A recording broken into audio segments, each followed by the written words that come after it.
Помням си как карахме колелето. В вихъра на скоростта всичко изглеждаше някак безгрешно. Нещастие нямаше, тегата беше невидима. Смъртта беше просто една абстракция. Дядо! Дядо, къде си? Кестените са ми постоянно в главата.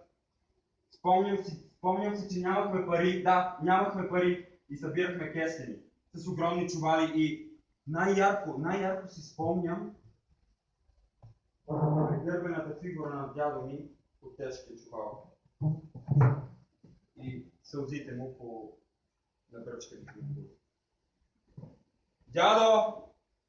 Къде си? Съжалявам, искам да ти се извиня за всичко, искам да ти се извиня, че не ти казах, че те обичам, че не ти казах, че ти всъщност беше моя баща. Съжалявам, наистина. Съжалявам, че през цялото това време, когато беше до мен, аз не бях достоен. Съжалявам. Надявам се, че поне там ще успея да ти кажа колко много те обичам. Дядо?